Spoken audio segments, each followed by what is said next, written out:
Hey guys, it's me, everyone's favorite Roblox YouTuber. That's what I'm known for. I am the Roblox guy. Yummy yummy Roblox slop for my tummy. Back when I was working on the Befriend the Retro Slop video, I had a section written out about asymmetrical horror games, meant to be used in the first draft of the video, back when it was still about Retro Slop as a whole. I already had my thoughts written out, so I might as well share them with the class, refine my original points, and turn it into its own video. I find the general landscape of Asym games to be interesting. It's a concept that's been regurgitated ad nauseum, always slightly different, yet they all fall under the same idea. I don't really have a thesis for this video. What is there to really say about this genre? There's nothing pretentious I can say about scary Roblox game where Jeff the kills you. Instead, this is more of a string of consciousness. I have a lot to say about this medium, and I want the space to talk about it. So that's what this is, I guess. A soapbox. But what even is an Asym?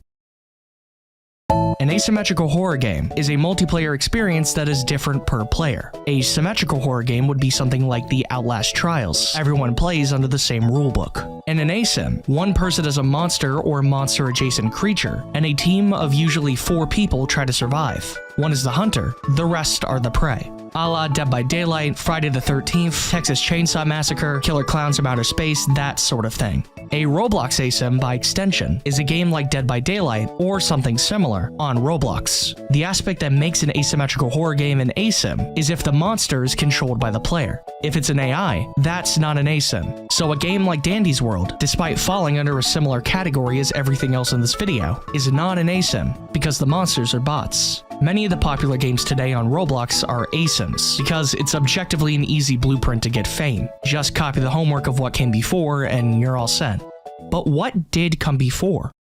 The beginning of this genre starts with a collection of games that aren't technically Asyms, at least by their own admission. These games hold the general concepts that would be used in the future by newer game developers. Piggy was one of the first, but it's nothing similar to what it would become. Its gameplay is just granny. It's not a typical Asym. Bear Alpha is closer, but I hate this game and I refuse to talk about it in any meaningful way. The first game to truly be an Asym is Flee the Facility. Its gameplay is as close to Dead by Daylight as it could be, without directly ripping the game. There's a killer, whose job is to stop everyone on the map. There are survivors given the necessary tools to escape danger. There's an objective, with the occasional skill check that, if failed, sends your location to the killer. There's an exit that opens up once you finish your task. It's the first true Asym on Roblox, but it's also not very good. It wears its age on its sleeve. It's something that was once popular, but now that there's newer and debatably better games, Flee the Facility has been left behind. But this game isn't what usually comes to mind when people think about the typical Asym. Far from it.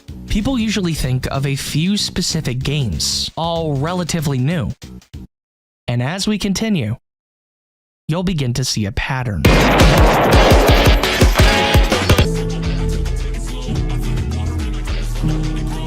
This is the worst fucking game I've ever played.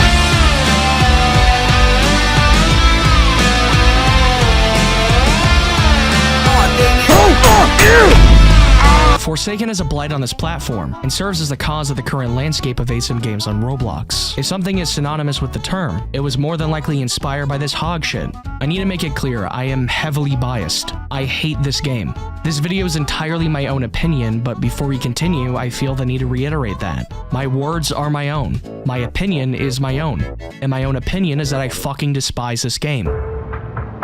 The gameplay loop is just Dead by Daylight but worse. Every map has around 5 generators for you to complete, featuring a recreation of the iconic Flow Free app. The issue is, doing it doesn't matter if you go out of your way to do the objective. It doesn't unlock a win condition. The only reason there would or should be a goal in a game like Forsaken. Completing a task on a generator lowers the time of the round by a small amount, give or take a few seconds. And that's fine, I guess. Dead by Daylight still does it better, but it's better than nothing. It still doesn't give you a way to escape, but it lets you play the game for less time. But it's only fine in concept. In practice, it doesn't do much when the killer adds time back to the round by doing their job and killing everyone. The objective technically does something, but within the game, it's utterly pointless. The generators are an illusion of a goal. And due to it being a mirage, most people don't bother engaging with the system in any way. Instead, their time is spent infinitely looping the killer or doing TikTok dances in the corner of the map. Forsaken's identity is very disjointed. It's trying to be its own thing, yet relies on old Roblox as the base for everything gameplay-wise. The roster of this game is either based off of old Roblox properties or are my awesome cool OC that everyone loves. Said OCs just happen to have more complicated movesets or are fucking terrible to play against. In the same cast, you have characters like Shedletsky, who has access to a sword with a very small hitbox, and chicken that can be used twice that heals up to 40 HP. Or Elliot, who has a pizza and a speed boost. But then you have characters like Two Time,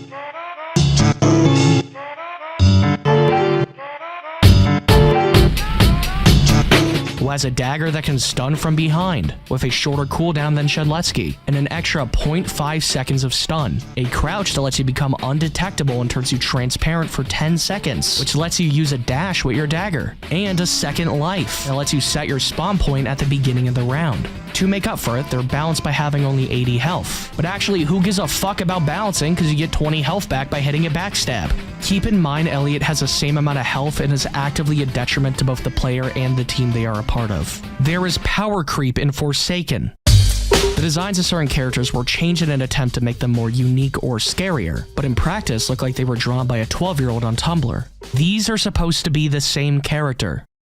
The maps are references to older Roblox games, save for 2, and those 2 just happen to be some of the worst maps in the game. It's pretty cool that everything original tends to either fall flat or be busted beyond recognition. Really neat stuff there.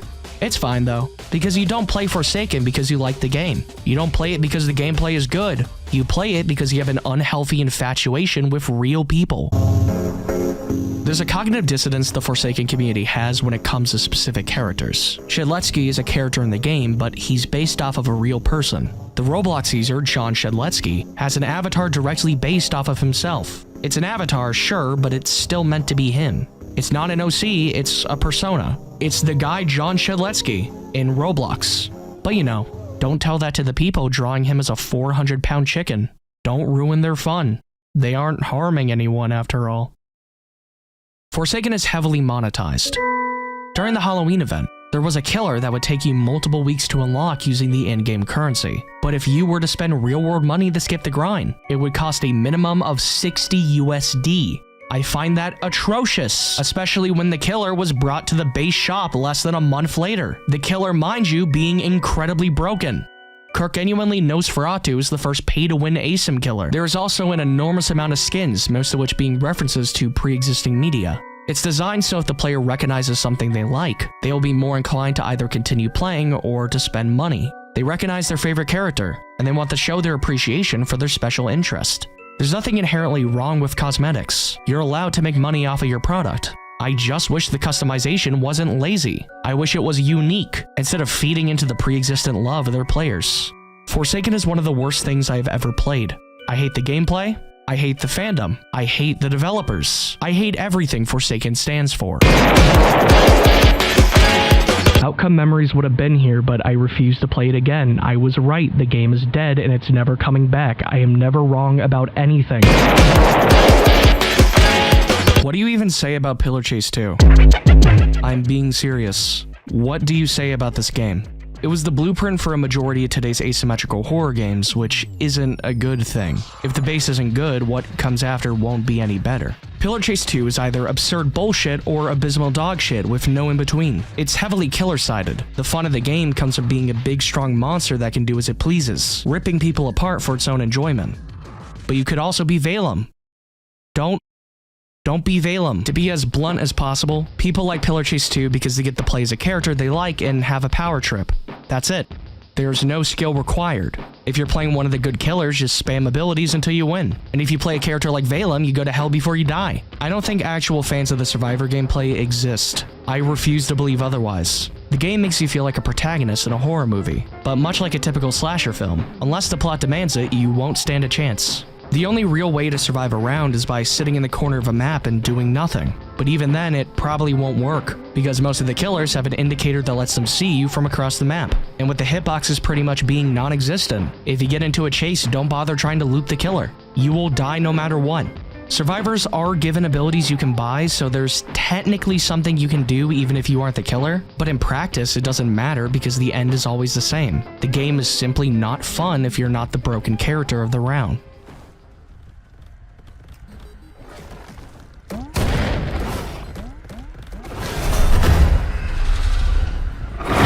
I still don't know what happened.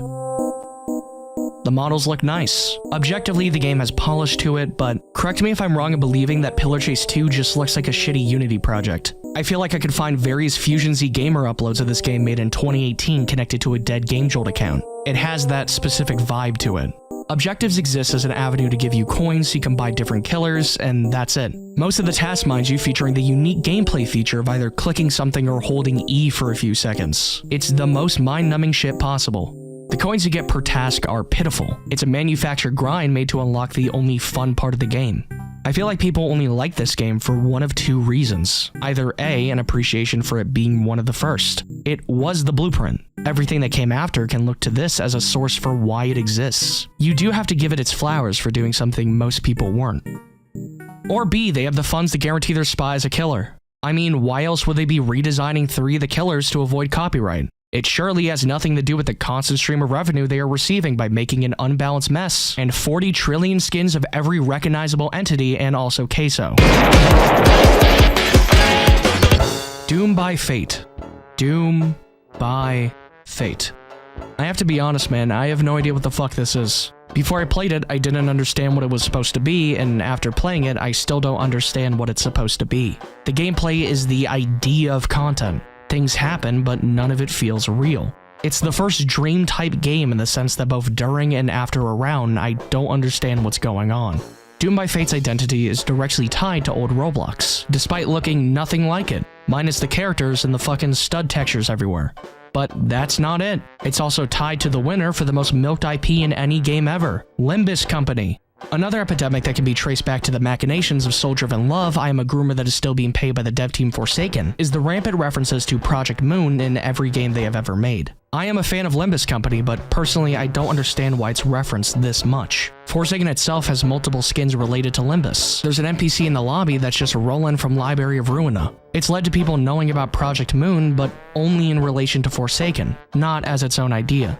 Doom by Fate goes even further by making the entire game's identity directly tied to Limbus Company. Just like before, there are skins, but there's also maps that are straight up just locations from Project Moon. The HUD and UI elements are the same. There are memes and references to Limbus littered throughout the spawn. It's a mess. It's melding two ideas together that were never meant to and don't mesh well for the sake of popularity.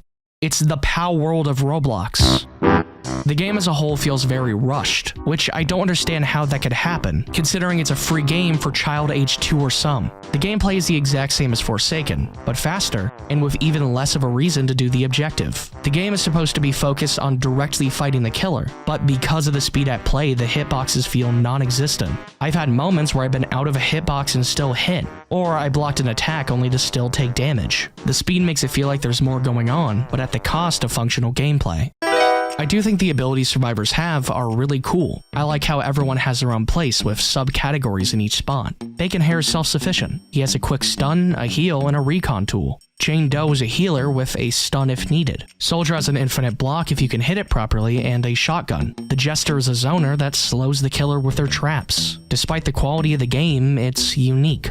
Which is what I thought until I found out the shotgun is the exact same as a weapon in a different game, and the Jester's abilities are an exact 1-to-1 of a killer from Die of Death. The one thing I can compliment this game on is taken from somewhere else. I keep comparing Doom by Fate to Forsaken because its core identity is the same game. It's slightly different, but at its core they are identical. The game is currently in very early alpha, but as the game currently is, I don't believe future updates will make this game not shit. I have nothing to say about Pwned by 14-0. I'm not joking. This game is boring as fuck. The only reason I have it in the script is so this video shows up when you search for the game. It's the exact same as everything else, but you can jump. I lied about the definition of retro slop in the previous video. This is retro slop. It doesn't have a unique art style. It's just using old Roblox as a veneer of quality. There's not even anything negative I can say about the gameplay. There's nothing here. Same abilities, same concept, same shitty hitboxes. It's an Asym on Roblox with survivors and a killer, and it's so retro.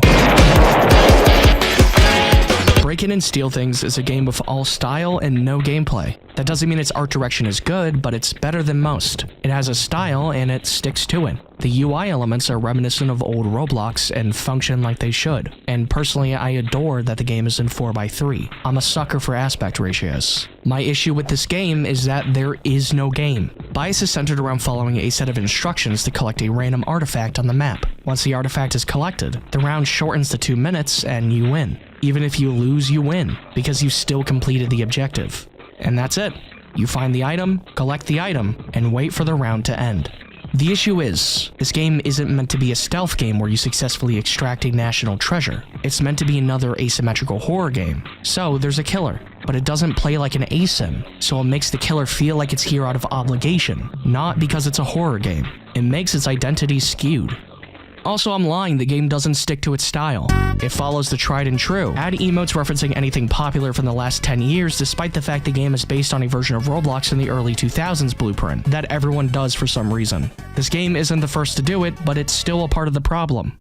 Instead of having survivors with different abilities, Bias gives everyone the same moveset, but places random items around the map that do different things. One person can find a bottle of Bloxade that gives them a speed boost for a short time, while another can find a shotgun that can be used to periodically stun the killer. It makes every round have an element of randomness, where people have to scrounge around for resources, while both retrieving the artifact and avoiding the killer. But this only works in concept if there are people present. Biased only works as a game if there are a large amount of people playing. There's only one objective, so if there aren't people around to distract the killer, they can just stand on the artifact and win the game by default, which makes this game very, very boring because of how long they made the rounds. If you do complete the objective, there's nothing for you to do for 2 minutes. If you die, you end up waiting in the lobby for 10 minutes doing emotes until the round ends. I want to like this game, but there is no game for me to like. The base is present and something could be made from the scraps, but in trying to make Bias another asymmetrical horror game, it becomes a game that is as mechanically in-depth as there is nothing.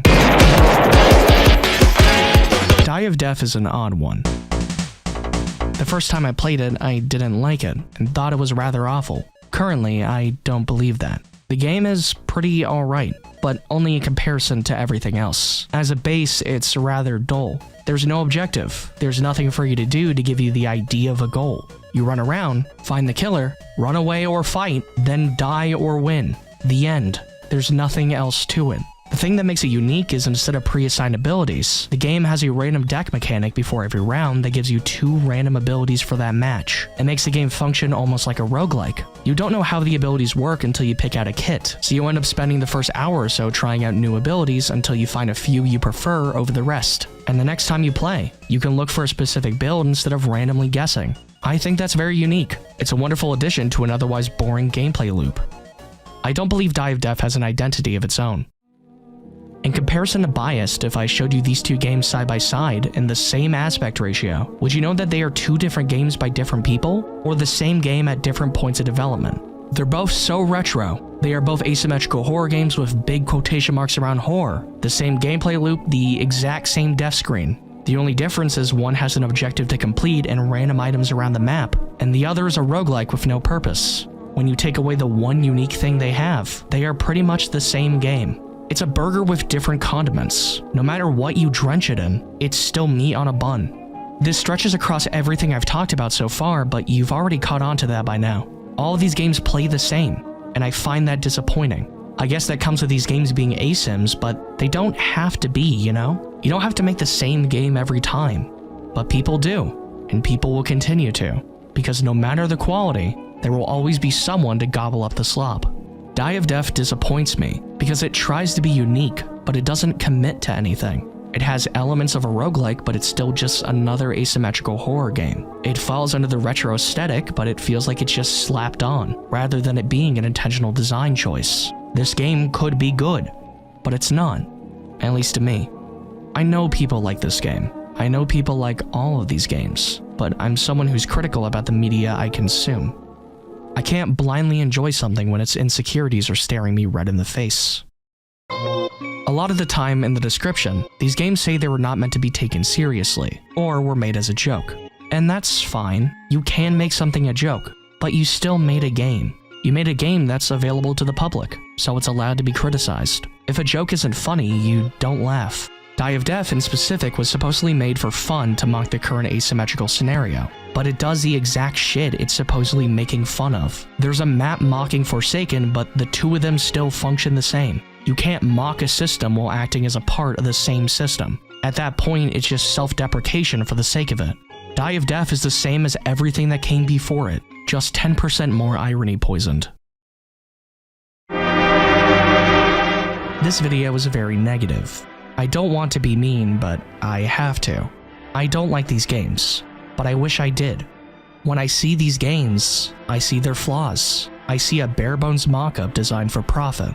They try to be asymmetrical horror games, but fundamentally do not understand what makes a game like this work. There's no real objective. There is no end goal. It's the idea of a game with no substance. These developers are copying off of each other's homework and changing nothing. But all of them have a different professor, so they get away with it scot-free. I made a separate video on Dandy's World because objectively, it does this concept better than anything in this video, and it's not even an asym. I can play Dandy's World for hours on end and not get bored, but I have to force myself to engage with these games in order to have enough footage to write down notes. I wish I liked these games, but I don't. Out of everything available, there is only one asym that I genuinely like. This game doesn't take itself seriously. This game isn't meant to be good. This game is a joke, and it's been a joke since the beginning. That game is You vs. Homer. You vs. Homer is an anti-game. Objectively, the game sucks, but there's something about it that wraps it back around to being like an avant-garde art piece. There's an active cult of personality around this game. Fan art and animation too high effort for its source can be found fucking everywhere you look. There's over 20,000 people playing this game at any given time, and more showing up by the day. There is no reason why You vs. Homer should be as popular as it is. The entire gameplay loop is just one big game of hide and seek. One person is the Homer, the rest are the Barts. The Homer must kill the Barts. The Barts must hide and avoid the Homer. That's it. Either the Barts win forever, or the Homer sends the Bart to duff hell. It feels like a game purposely designed to be as terrible as possible, and it works because of it. The maps are made up of pre-existing media. None of the assets have any animations. The inventory is full of free gears. The game was made with the least effort possible, and it's only good because it's dogshit. It's the platonic ideal of an asym. There are no gimmicks. There is no objective. The game looks fucking terrible. It actively rewards you for engaging with as little of the game as possible. It does what everything else in this genre devolves into, but it was designed to be like this from the beginning. And despite that, people act like this game is high art. There's an entire game dedicated to practicing wall hopping for a single map. Objectively, it does this formula better than anything else, and that scares me. That's it. That's everything I want to say. I made this video so I can talk shit. Everything I said is my actual opinion. There's no hyperbole. I'm being serious. I hate video games and everyone who makes them.